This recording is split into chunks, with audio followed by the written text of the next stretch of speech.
Bismillahirrahmanirrahim. Alhamdulillahi ala ihsanih wa syukru lahu ala taufiqihi wa amtinanih. Ashhadu an la ilaha illallah ta'ziman li sya'nih wa ashhadu anna Muhammadan abduhu wa rasuluh ad-da'i ila ridwanih. Ikhwa fiddin wa akhwati fillah, arsyadani Allah wa iyyakum jami'an. Kita akan kembali murajaah dari kitab fikih ini.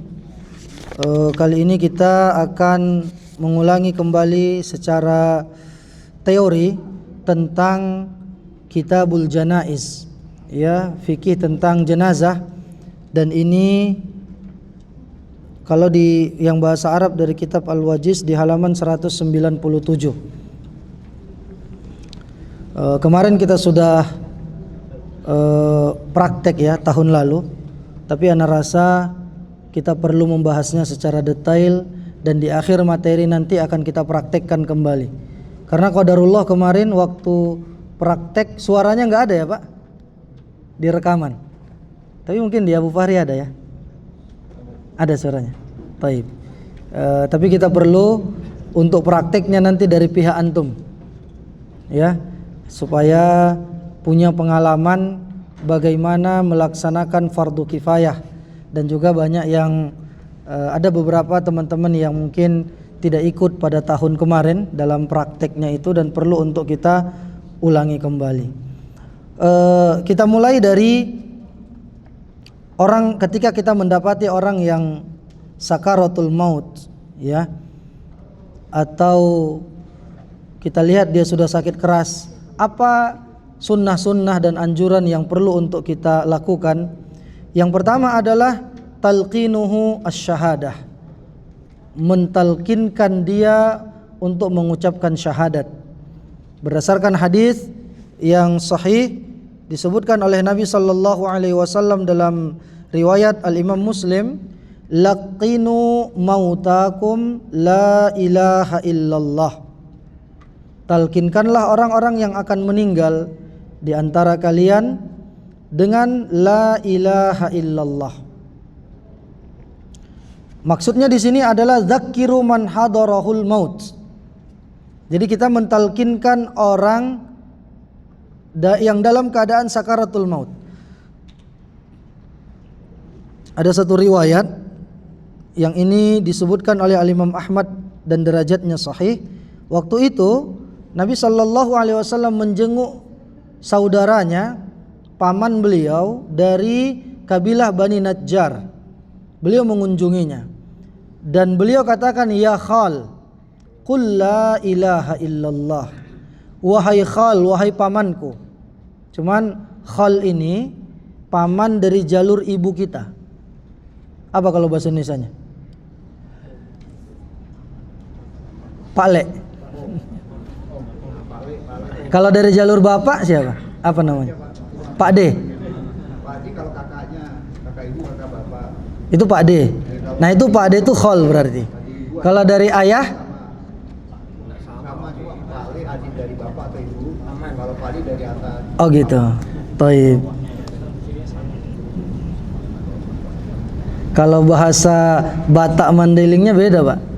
Kalau dari jalur ayah kita, adik ayah atau abang ayah namanya uda. Pakai K ya, bukan kalau uda bahasa Padang. Uda. Ya kan?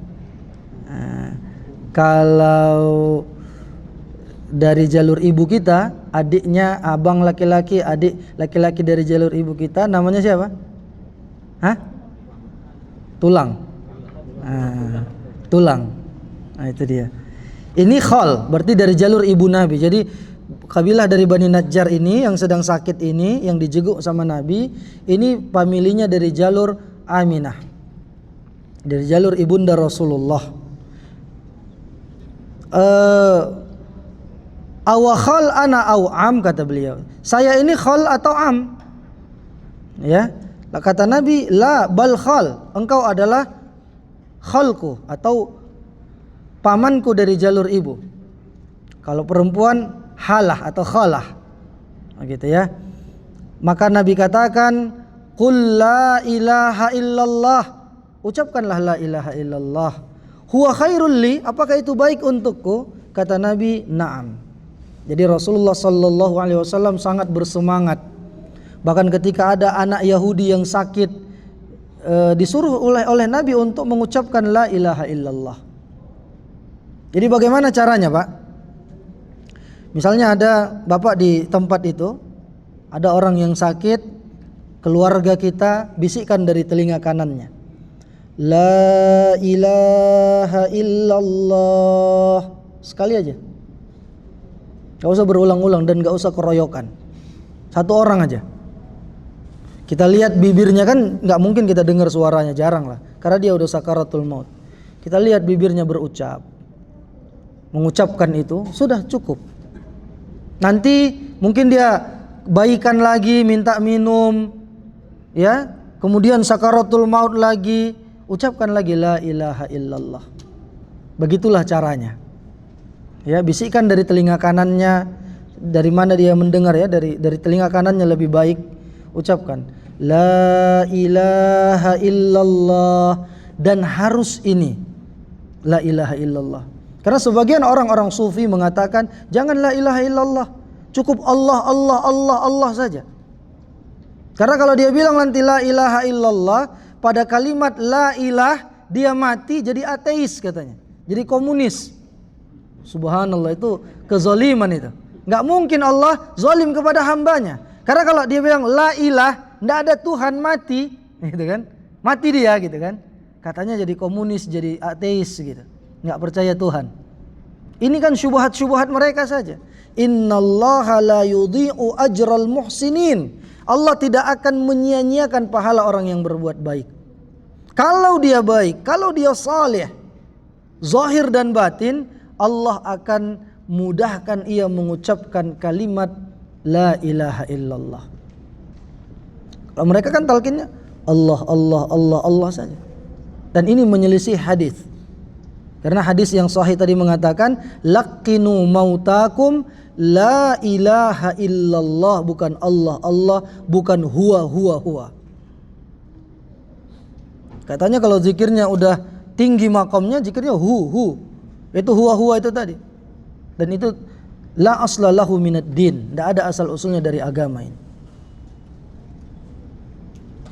Ya. Nah. Kadang-kadang kayak kesetanan juga mereka berzikir yang seperti itu, Pak.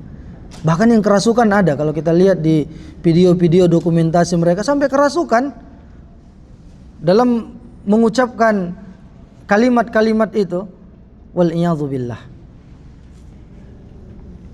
Kadang zikirnya benar, lafaznya sahih, tetapi kaifiyatnya, caranya bertentangan dengan sunnah Rasulullah sallallahu alaihi wasallam.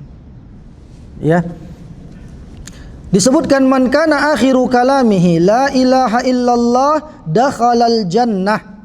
Siapa saja yang akhir ucapannya la ilaha illallah, maka dia akan masuk surga. Hadis ini dikeluarkan oleh Al-Imam Abu Daud dengan sanad yang sahih. Jadi talqinkan. Ya, talqin itu artinya kan membimbing. Wa yanbaghi an yakuna fi lutfin wa madarah wa alla yukarrar alaih. Dia harus ditalkinkan dengan lembut, dengan pelan, perlahan-lahan. Ini Anda pernah melihat orang ditalkinkan keroyokan, rame-rame, teriak-teriak, la ilaha illallah, yang lain juga begitu. Terakhir yang menjenguk ini yang mengucapkan talqin, si mayit bingung gitu kan. Orang yang sakit itu bingung. Jadi satu orang aja itu yang disunnahkan. Dan tak perlu diulang-ulang, kecuali kita lihat dia sudah berucap kembali, udah ngomong lagi. Istahabbal fuqaha'u qira'ata surah Yasin indal muhtadar istinadan lima ruya marfu'an.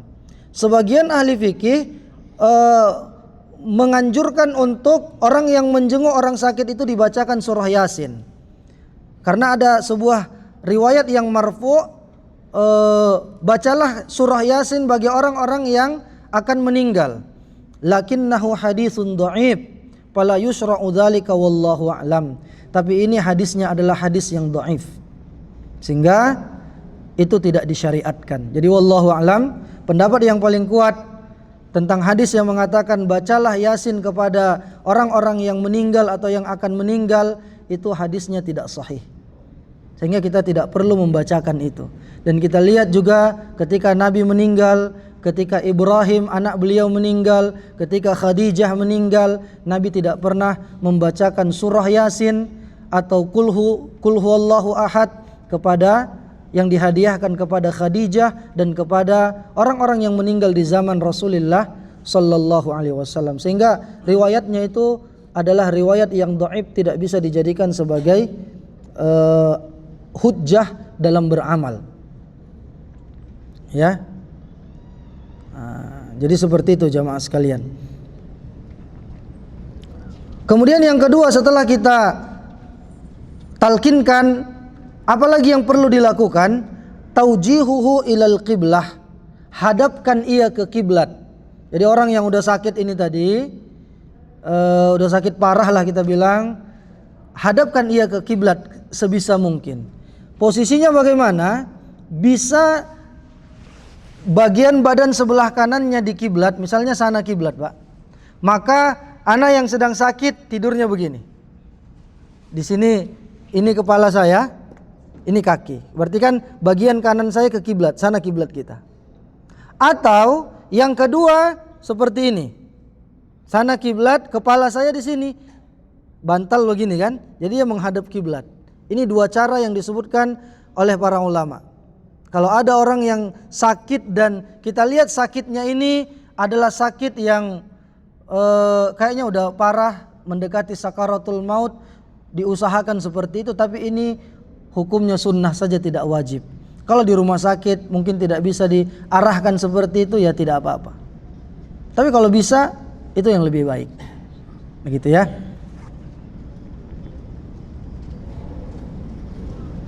Apa dalilnya? Disebutkan ada salah seorang sahabat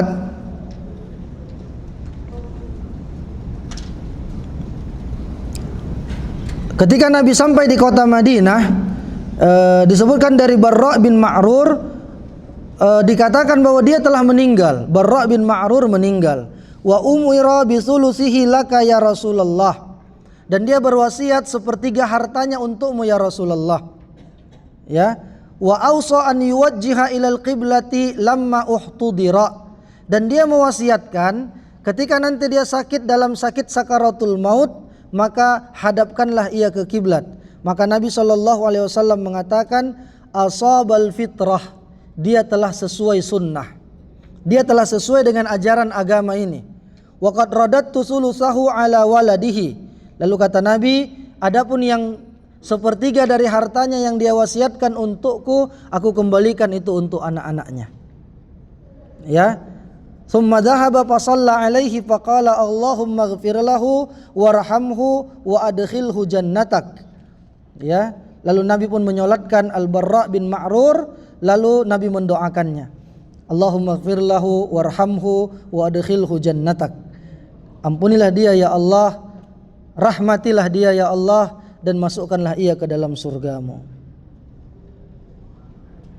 Dan dikatakan oleh Ka'ab bin Malik dikatakan oleh Abdurrahman bin Abdullah bin Ka'ab bin Malik adalah Al-Barra bin Ma'rur orang yang pertama dihadapkan ke kiblat ketika dia menjelang sakaratul maut, hayyan wa mayyitan, dalam keadaan hidup maupun meninggal. Jadi ini dari sinilah dalilnya anjuran agar orang yang sakit kita hadapkan ke kiblat. Begitu ya. Lalu setelah dia meninggal, apa yang kita lakukan jamaah sekalian? Taghmidu ainaihi, menutup matanya. Ya, tutup matanya.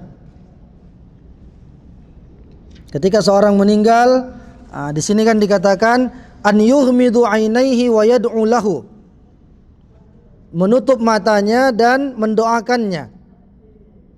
Dikatakan innar ruha idza qubida tabi'ahul basar. Sesungguhnya ruh apabila sudah dicabut, maka mata akan mengikutinya. La tad'u ala anfusikum illa bi khairin fa innal malaikata yu'minuna ala ma taqulun. Ya, jangan kalian mendoakan terhadap diri kalian kecuali yang baik-baik, karena malaikat itu mengaminkan apa yang kalian ucapkan. Maka dari sini kebanyakan orang bilang ucapan adalah doa, itu benar. Jadi ucapkan yang baik-baik. Dan Allah beserta, Allah itu bersama dengan prasangkaan kalian. Maka bersangkalah dengan persangkaan yang baik-baik. Itu yang dinamakan dengan tafaul, optimis dengan kebaikan. Jangan terlalu khawatir dengan masa depan, sehingga kita akhirnya berburuk sangka, persangkaan negatif, akhirnya nanti diaminkan sama malaikat. Kita harus optimistik. Ya, itu dia jamaah sekalian. Lalu Nabi mendoakan, Allahumma ghfir li Abi Salamah warfa' darajatahu fil mahdiyyin wakhlubhu fi aqibihi fil ghabirin waghfir lana walahu ya rabbal alamin wa absih wabsih lahu fi qabrihi wa nawwir lahu fihi. Ya, jadi pengalamannya kalau ada orang yang meninggal matanya payah ketutup, udah ditutup pun terbuka lagi, jangan antum anggap itu rahasia ilahi ya. Oh, ini udah jelas su'ul khatimah, ini enggak boleh kita menghukumi demikian. Biarlah itu antara dia dengan Allah. Ya, udah bacakan doa ini, Allahumma ghfir li fulan, sebut namanya. Ya, warfa' darajatahu fil mahdiyyin wakhlubhu fi aqibihi fil ghabirin. Ini diantara doanya yang perlu kita baca. Kalau mayit itu ditutup matanya, terbuka lagi, ditutup terus. Dan ada memang kejadian yang seperti itu. Ada lagi, ya, karena mungkin beratnya sakaratul maut itu, Pak. Karena yang paling ringan aja katanya kan tetap menyakitkan. Namanya sakaratul maut pasti menyakitkan. Kadang-kadang kita dapati ini lidahnya bengkok atau rahangnya sedikit bergeser. Mungkin betapa pedihnya lah sakaratul maut itu. Doakan dengan doa yang tadi. Ya, sambil tutup matanya doakan. Tapi tetap yang menutup matanya adalah mahram daripada si mayit itu. Enggak boleh yang enggak mahram. Tetap haram menyentuh mayit hayyan kana am mayyitan. Kalau enggak mahram, yang hidup atau yang mati tetap enggak boleh kita sentuh. Naam. Kemudian apa? An yughattuhu bi thawbin yasturu jami'a badanih. Tutuplah si mayit dengan pakaian yang menutupi seluruh badannya. Ini sudah benar yang dilakukan oleh orang-orang tua kita. Begitu ada yang meninggal ditutupi pakai selendang yang panjang. Itu sudah benar. Tutup semuanya. Ya. Seperti itu. Ketika Rasulullah, dari Aisyah mengatakan bahwa Rasulullah sallallahu alaihi wasallam ketika wafat, maka ditutupilah beliau dengan pakaian yang panjang. An yu'ajjilu bitajhizihi wa ikhrajih. Yang keempat yang perlu dilakukan adalah bersegera melakukan fardu kifayah. Disegerakan, jangan ditunda-tunda. Dalam sebuah hadis dikatakan asri'u bil janazah fa in taku salihatan fa khairun tuqaddimunaha alaih wa in takun ghaira dzalika fa syarrun tad'unahu an riqabikum. Segerakanlah fardu kifayah jenazah. Kalau itu jenazah yang salihah, yang saleh, itu kebaikan yang kalian segerakan haknya, karena dia berhak mendapatkan nikmat kubur. Ya, kalau itu adalah jenazah yang tidak saleh, tidak salihah, maka itu adalah keburukan yang kalian jauhkan dari pundak-pundak kalian. Jadi dianjurkan untuk disegerakan jamaah sekalian.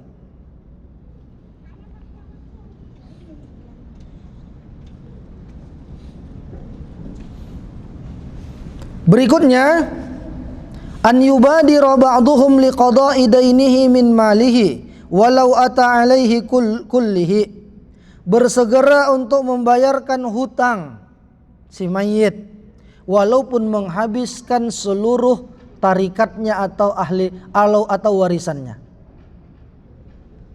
Jadi yang harus didahulukan apa? Bayar hutang. Kadang-kadang yang menyedihkan itu dia masih punya hutang ke bank. Tapi biasanya ada akad itu ya Pak. Kalau si mayit, kalau dia meninggal lunas begitu ya. Betul itu ya. Tapi kalau misalnya hutang kepada orang lain, ya kalau sudah kesepakatannya meninggal lunas, ya sudah sesuai dengan kesepakatan, nggak perlu dibayar. Nah, ada hutang kepada orang lain dan ada bukti-buktinya, segera bayarkan dulu dari warisan si mayit. Ya. Ada hadis yang menyebutkan nafsul mu'min mu'allaqah bidainihi hatta yuqda'an. Jiwa seorang mukmin akan terkatung-katung dan dia akan merasakan kepanasan di alam barzakh sampai hutangnya itu dibayarkan. Hadis ini diriwayatkan oleh Al-Imam At-Tirmidzi dan disahihkan oleh Syekh Al-Albani dalam kitab Al-Mishkah.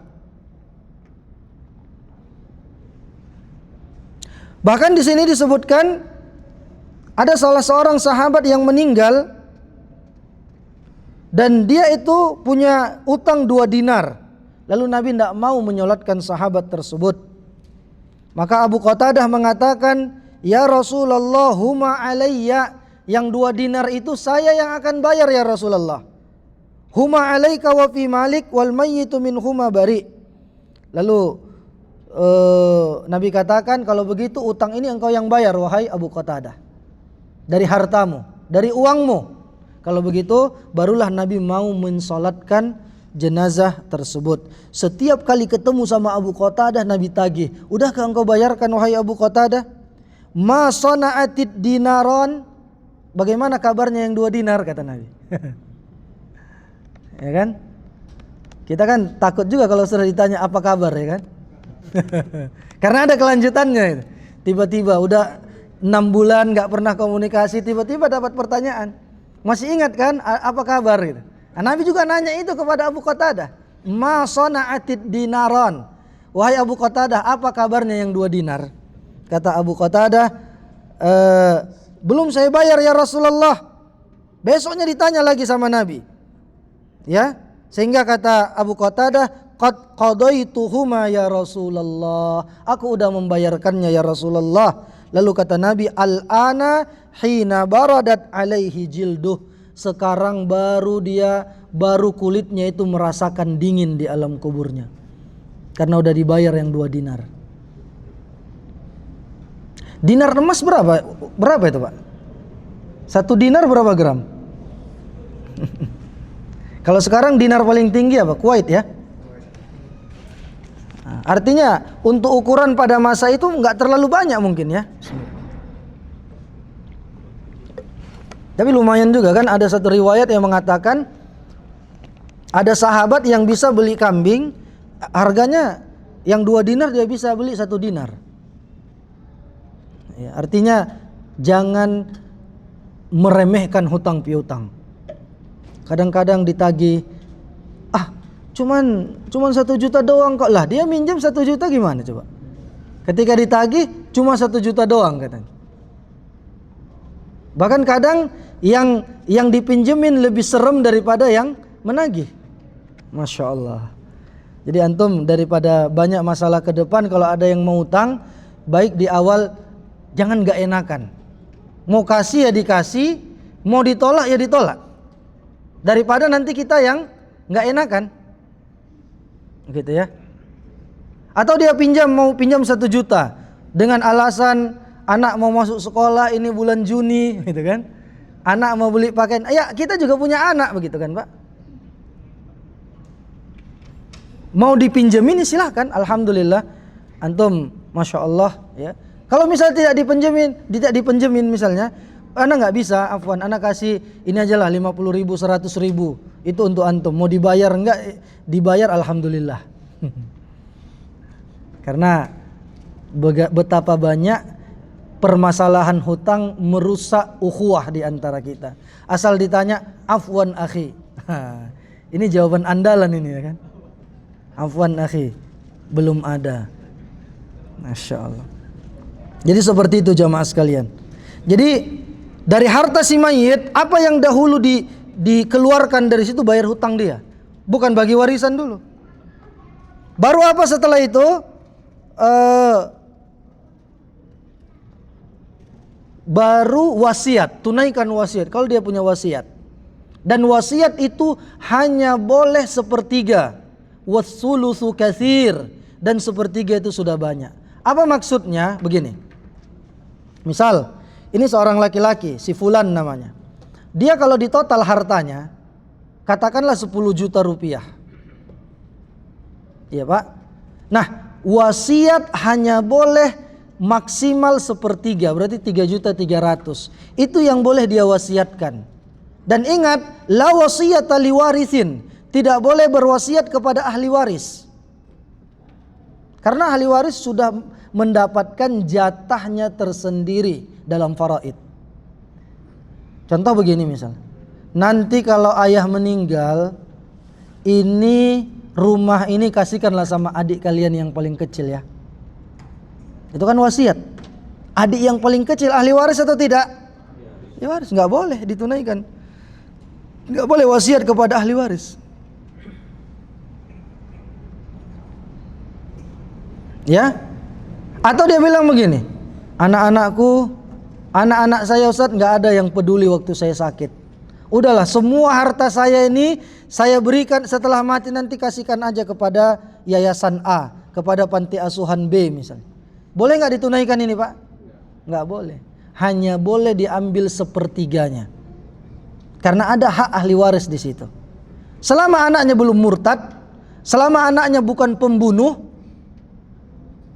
ya, yang membunuh ahli warisnya, maka mereka tetap dapat warisan. Walaupun anaknya mungkin tidak taat, ada kedurhakaan, tapi dia tetap anak kandung dari si mayit dan berhak mendapatkan warisan.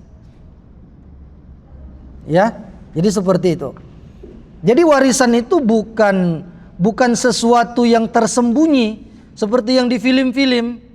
Setelah dia meninggal, baru ada catatan warisan.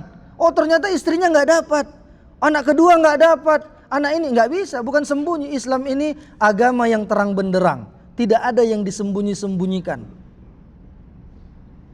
Jelas. Artinya ketika kita masih hidup pun udah tahu lidzakari mithlu hazzil unsayain.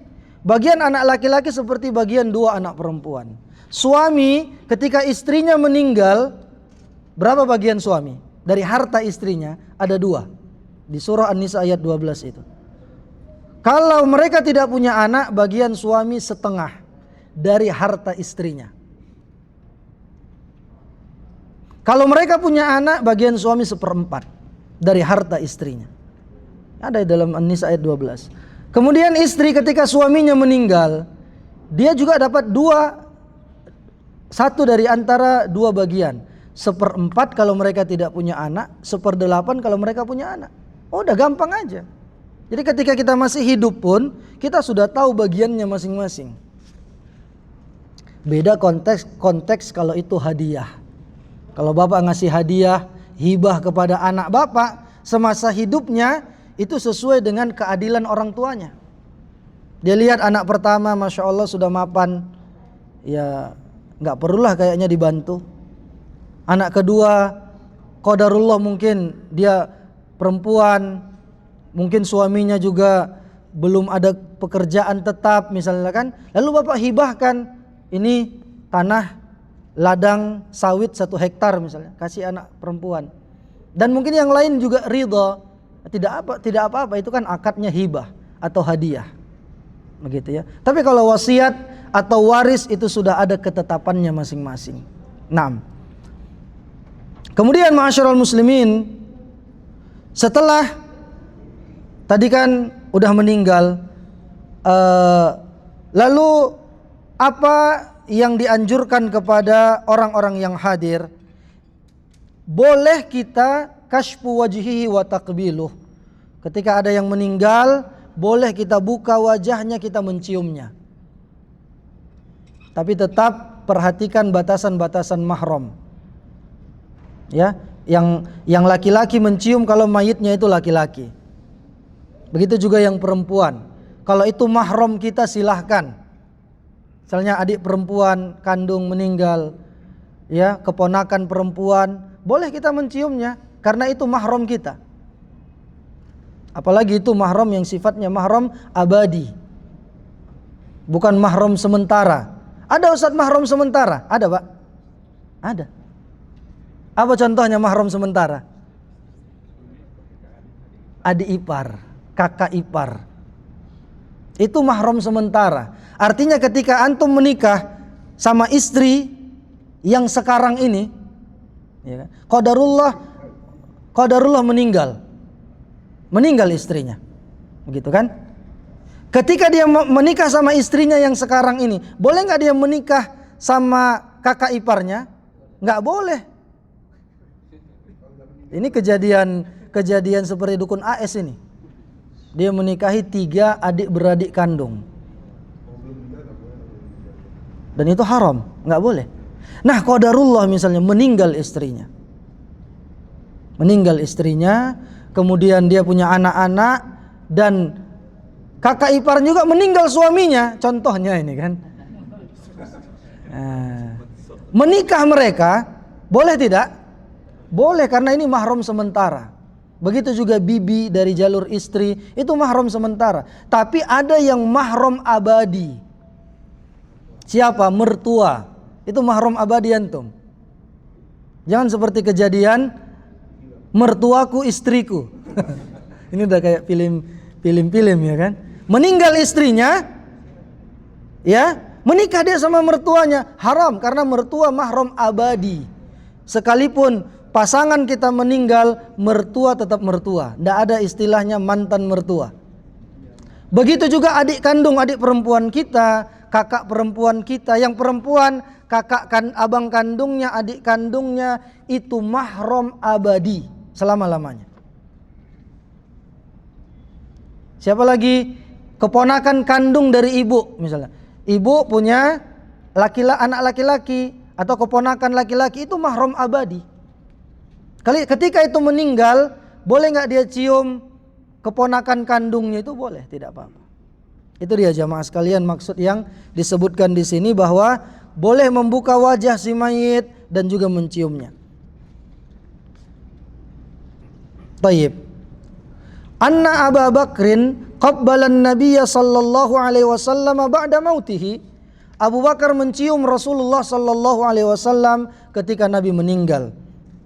Ya, radhiyallahu anhum ajma'in. Jadi boleh. Al-buka'u 'alal mayyit malam yakun mashuban bis-siyah. Boleh seseorang menangisi mayit selama dia tidak sampai meratap. Enggak teriak-teriak, kan ada sambil merobek-robek bajunya, memukul-mukul pipinya. Itu berlebihan, itu namanya meratap. An-niyahah. Dan itu kebiasaan orang-orang jahiliyah yang sampai sekarang sulit dihilangkan dari umat Islam, kata Nabi. Meratapi mayit. Apalagi kebiasaan jahiliyah yang sulit dihilangkan, berbangga-bangga dengan nasab keturunan.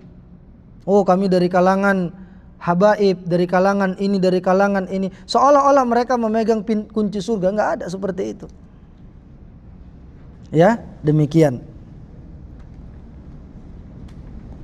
Tapi menangis itu diperbolehkan. Ketika Ibrahim meninggal, putra Rasulullah, beliau sallallahu alaihi wasallam menangis.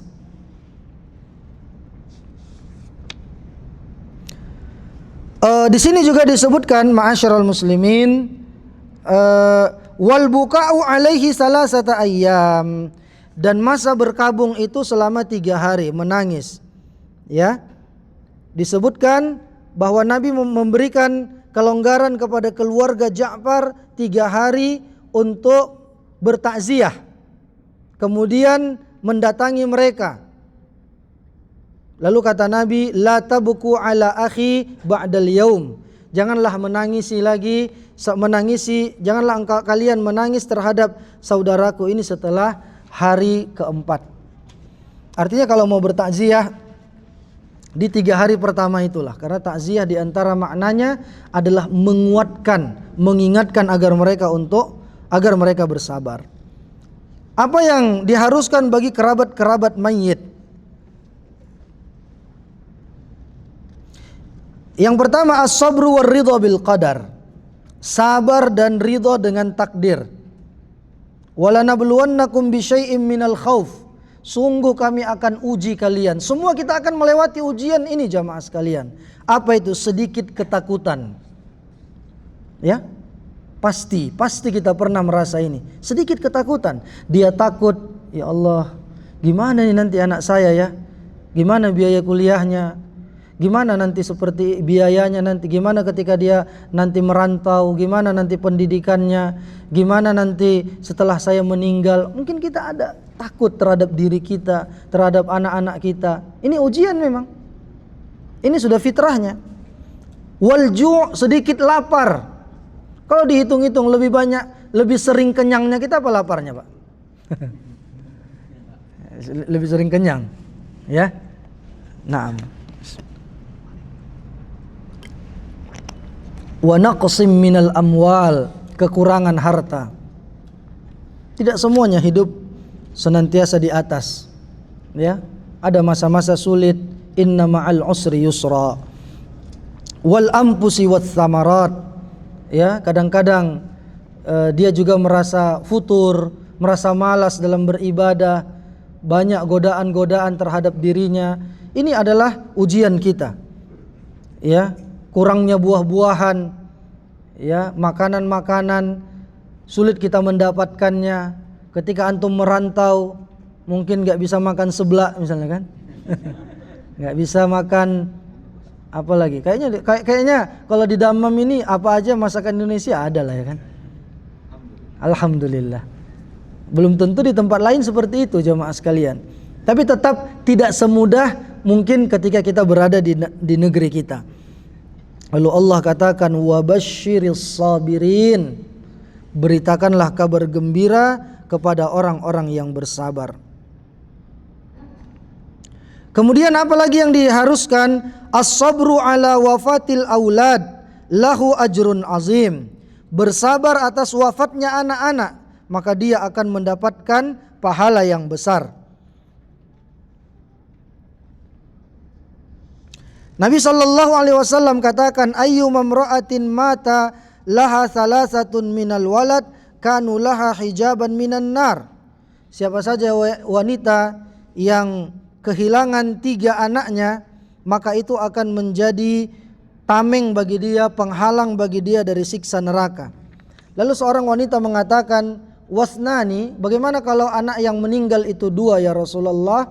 Lalu Nabi katakan, wasnani, 2 juga menjadi penghalang dari siksa neraka. Dalam riwayat yang lain, walaupun 1, kalau dia bersabar, maka itu menjadi penghalang bagi dia dari siksa neraka. Dan anak tersebut menjadi syafaat bagi orang tuanya. Kemudian yang kedua jamaah sekalian, apalagi yang dianjurkan bagi kerabat mayit? Al-istirja, mengucapkan kalimat istirja. Apa itu? Inna lillahi wa inna ilaihi raji'un. Ini yang diucapkan. Baru dia bilang apa? Allahumma ajirni atau Allahumma ajurni fi musibati wakhlif li khairam minha. Itu dua-duanya boleh ya. Bisa Allahumma ajurni atau Allahumma ajirni fi musibati wakhlub atau wakhlif, itu boleh. Li khairam minha. Ya Allah, berikanlah aku pahala atas musibah yang menimpaku, dan gantikanlah untukku yang lebih baik darinya.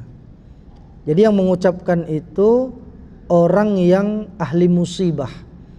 Inna lillahi wa inna ilaihi raji'un.